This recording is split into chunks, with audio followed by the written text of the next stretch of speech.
구독, 알림 설정까지 부탁드립니다. 오늘도 우리 사는 이야기 찾아주셔서 감사합니다. 사연자분이 보내주신 이야기 시작해볼게요. 안녕하세요. 저는 얼마 전부터 별거를 진행 중인 30대 초반의 여성입니다. 뭣도 모르는 어린 시절에 식을 올리고 나이 차이가 나는 남편의 뒤치다꺼리를 하며 거의 10년의 시간을 보냈는데요. 아이 못 낳는 죄인이라고 임신을 하지 못해서 그 부분 때문에 시댁에서도 저를 찬밥 취급을 하곤 했습니다. 뭐 별것까지 한 지금에 와서는 아이가 없는 게 다행이라는 생각이 들지만요. 저한테는 제 피를 이은 아이가 없지만 제 남편은 아니었습니다. 그게 별거를 결심한 이유기도 하죠. 네, 10년의 시간이 지나도록 아이를 가지지 못하는 절 보고도 애 없으면 어때? 우리 둘이 잘 살면 되지. 요새는 딩크도 흔하잖아. 라며 강 건너 불구경하듯 미적지근한 태도를 보이던 남편에게는 그럴 만한 이유가 있었던 것이었죠. 딴 여자와의 사이에서 난 아들이 무럭무럭 자라고 있으니 뭐가 부족했을까요? 그냥 종년 부리듯 제가 입에 밥을 해주고 집도 치워주고 밖에 나가서 일까지 하니까 자식을 포함해 다른 모든 욕구들은 그냥 밖에서 풀고 왔던 것이죠. 그런데 저는 그 모든 것을 모르고 바보처럼 남편이 챙겨주는 모든 것에 감사하고 사랑을 느끼곤 했습니다. 남편 자체는 참 다정다감한 사람이었거든요. 아침마다 저한테 영양제와 물을 챙겨주기도 했고요. 온갖 과일을 갈아 먹으라며 컵에 따라 침대까지 가져다 주곤 했죠. 침대에서 그 상을 받으며 저는 남편이 저를 참 사랑한다고 평생 우리 둘만 살아도 행복할 것이라고 자기 위안을 하기도 했고요. 그런데 어느 날이었습니다. 갑자기 남편이 폭탄 선언을 하더라고요. 우리 입양할까? 뭐? 자식 없이 살아도 된다며. 아니 아버지도 편찮으시고 하니까 괜히 손주도 안겨드려야 할 것 같고. 아이가 안 생기는 시간 동안 저는 그 흔한 불임 클리닉 한번 못 가봤었거든요. 마음이 급해져 애가 잘 들어선다는 한의원에 KTX를 타고 다녀왔을 때 남편은 그 한약들을 전부 다 쓰레기 봉투에 싸서 버리며 저한테 화를 냈었습니다. 우리들만 살면 된다고 했잖아. 난 이렇게 부자연스럽게 아이를 가지고 싶은 생각이 없어. 짐승도 아니고. 그 고생을 하고도 졸제 제 자식 욕심은 짐승의 종족번식 욕구와 같은 것이 되더라고요. 그때 참 많이도 울고 아이를 포기했었습니다. 굳이 피임은 하지 않았지만 남들은 그렇게 쉽게 된다는 자임이 저한테는 참 힘들더라고요. 남편은 또 선비 같은 사람이라 가임기에는 여자로서의 자존심을 버리고 이벤트를 한다던가 제가 노력을 할 수 있는 부분에서는 열심히 도전을 했던 것 같아요. 결과는 늘 좋지 않았지만요. 그렇게 아이를 가지고 싶어하는 내 욕구는 무시를 하던 사람이 갑자기 어디에서 누가 낳은지도 모르는 아이를 입양하겠다는 말을 하니 어이가 없었죠. 이 사람이 아버지가 아프니 정신을 못 차리는구나 싶어 그 자리에서 눈물을 쏟으며 싸움만 하고 넘어갔던 것 같아요. 그런데 이 사람이 갑자기 톡으로 사진을 한 장 보내더라고요. 친구네 아들인데 재수씨 놔두고 사별을 했어. 그래서 내가 애를 대신 키워주며 재수씨 좀 도와주고 그러려고. 제가 아이는 없지만 주변에서 육아로 고생하는 친구들이 많거든요. 바로 대꾸했죠. 내 속으로 낳은 자식도 못 키운다는데 남의 애를 어떻게 키워? 그냥 차라리 돈으로 좀 도와주고 말아. 친구 생전에 그러기로 약속을 했단 말이야. 친구 누군데? 갑자기 남편이 대답이 없더라고요. 남편도 사실 많은 나이가 아니라 주변인이 죽었다는 이야기를 들은 적이 없거든요. 좀 황당하길래 저도 댓글을 안 했죠. 그런데 갑자기 머릿속에 사진을 검색해보자는 생각이 들더라고요. 남편이 보내준 아이 사진을 이미지 검색으로 돌려봤더니 SNS 계정이 하나 나왔어요. 그리고 저는 판도라의 상자를 열었답니다. 이제 6살이 된다는 아이의 육아일기 계정이었는데 마켓도 하고 있는 것 같았습니다. 팔로워 수도 제법 많더라고요. 거기 안에 참 단란한 가족 사진과 행복해 보이는 아이 사진들로 가득 차 있더라고요. 그리고 그 사진에서 제 남편은 낯선 여자 옆에 서 있었습니다. SNS 그런 거 왜 해? 인생의 낭비야. 남편이 평소에 참 잘하던 말이에요. 그런데 계정 속에서 참 제 전 남편은 아들 바보가 따로 없더라고요. 순간 제 눈을 의심했고요. 바로 가족관계 증명서를 떼봤을 정도예요. 제가 머리가 이상해져서 저 남자와의 혼인신고를 상상한 건가 싶었거든요. 그런데 제 배우자는 이 남자가 맞았고, 그럼 화면 속 저 여자는 상간녀가 되겠더라고요. 여기까지 생각이 가니까 딱 답이 나오더라고요. 능력도 없는 새끼가 꼴에 첩을 둔 것이었죠. 거기다가 더 기가 막힌 일이 있었습니다. SNS 내에 메신저로 연락을 주고받았더라고요. 그런데 정말 충격적인 대화를 나누고 있더라고요. 피임은 확실하게 하고 있는 거지? 우리 애기 얼른 그 집 들어가서 살아야 하는데. 맨날 아침마다 자기가 준 약 먹이고 있어. 그거 맨날 먹으면 피임 되는 거 아니야? 응. 그런데 최고의 피임은 땡땡리스인 거 알지? 당연하지. 나 그냥 의무 방어전만 하잖아. 와이프가 저번에 불임병원 가자고 했는데도 안 간다고 했어. 나 잘했지? 우리 오빠 최고예요, 최고. 남편이 아침마다 주스를 갈아주고 저한테 각종 비타민을 챙겨주는데 그중 하나리 피임약이었던 것이었죠. 어쩐지 생리도 규칙적이고 운동도 꾸준히 하고 가임기마다 관계를 하는데 임신이 안 되는 이유가 있었어요. 저는 막연히 남편에게 문제가 있을 것이라고 생각하고 병원을 가지 않는 것도 자신만이 알고 있는 이유가 있을 거라고 생각했죠.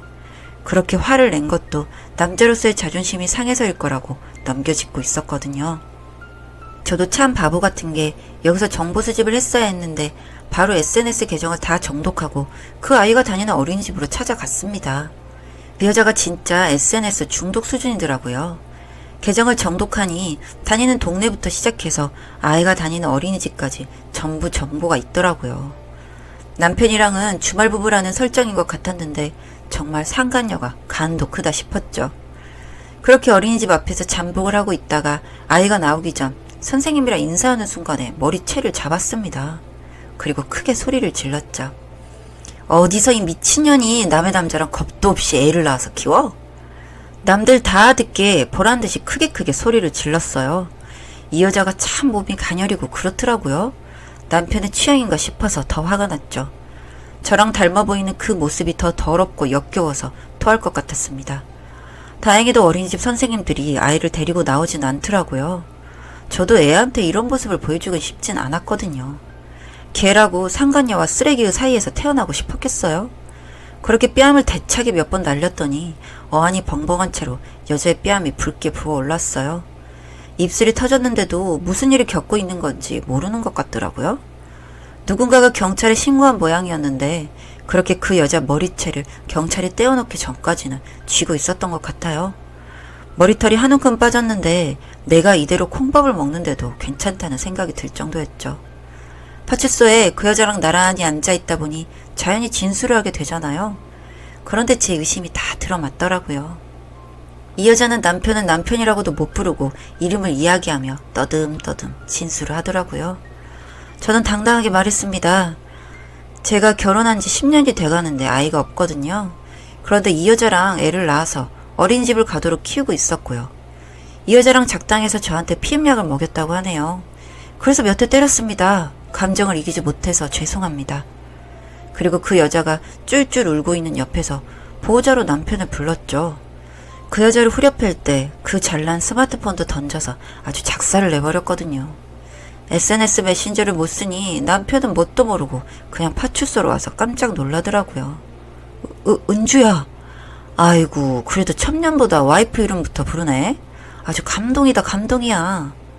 얼굴이 퉁퉁 부은 여자가 원망의 눈초리로 남편을 보았고 남편은 안절부절 못하더라고요. 사실 제가 운동이 직업이에요. 정말 주먹을 뻗어 강냉이를 다 털어버리고 싶었는데요. 파출소에서 난동을 부리기도 싫었고 제 장사에도 방해가 되지 않을까 해서 꾹 참고 있었어요. 낯설게 느껴진 남편과 슬프게 눈물만 흘리는 여자를 보면서 이혼하겠다는 마음만 굳히고 있었죠. 저는 고소당할 것도 불사하고 있었는데 파출소 담당 순경님이 정말 흐린 눈으로 남편과 그 여자를 보시더라고요. 아니 집안 문제로 이렇게 동네를 시끄럽게 하시면 어떻게 합니까? 바람을 피우던 딴 살림을 차리던 집안에서 해결을 하셔야죠. 남편과 여자는 고개를 들지 못했고 그 경찰분의 중재로 대충 이야기를 마무리 짓고 집으로 돌아왔습니다. 남편은 저와 함께 왔고 여자는 따로 들어갔는데 이혼하겠다는 생각이 순간 없어지고 이혼하면 쟤들들이 룰루랄라 살겠구나 하는 생각이 들더라고요. 그래서 이혼은 머릿속에서 빠르게 접어버렸죠. 아니, 무슨 여자가 그렇게 독해. 여자 얼굴을 저렇게 만들어 놓고 애 어린이집까지. 중얼거리는 남편의 입에 스트레이트를 꽂아서 입을 다물게 했습니다. 더하면 다 정말 가만 안 있을 거니까 조용히 하는 게 좋을 거야. 네 직장 앞에서 피켓 들고 네가 바람나서 애까지 있는데 거의 양자로 드리겠다고 나한테 쇼했다는 거 다 뿌릴 거라고. 한 대 맞은 남편이 입을 다물었어요. 사실 남편 수입이 안정적이긴 하지만 제가 벌어오는 수입이 더 많고요. 남편이 타고 다니는 외제차도 제가 선물한 거거든요. 시댁에 들어가는 공과비부터 용돈까지 전부 다 제 계좌에서 나가고 있고요. 일단 저는 남편 명의로 된 것들을 전부 제 앞으로 돌려놓을 생각이에요. 그리고 시댁으로 들어가는 돈을 전부 남편의 계좌에서 떨어지게 받고 놓았습니다. 제 날짜에 용돈이 들어오지 않자 시어머니한테 전화가 오더라고요. 야, 너는 유세를 부리는 것도 아니고 왜 용돈을 따박따박 보내지 않아? 엄마가 너한테 전화를 하도록 만드니? 아, 아들한테 받으세요. 아니면 둘째 며느리한테 전화하셔서 그 댁에서 받으시면 되겠네요. 뭐? 전화를 뚝 끊고 차단을 걸었더니 남편한테 전화가 오더라고요. 그것도 차단을 박았습니다. 제가 평소에 돈이 큰 관심이 없어서 수입 관리를 안 했는데 생활비 계좌에서 제법 큰 돈이 자동이체로 송금이 되고 있더라고요. 이게 뭔가 싶어서 확인을 했더니 그 여자네 집 월세를 내주고 있더라고요. 그래서 그것도 끊었습니다. 남편 집에 들어가는 돈이랑 그 여자한테 들어가는 돈만 합쳐도 남편 월급은 넘더라고요. 알 바 아니라고 생각했죠. 그리고 남편이 끌고 다니는 외제차도 끌고 나가 중고차 딜러한테 맡겼습니다. 시세보다 싸게 내놓으니 금방 살 사람 생기더라고요.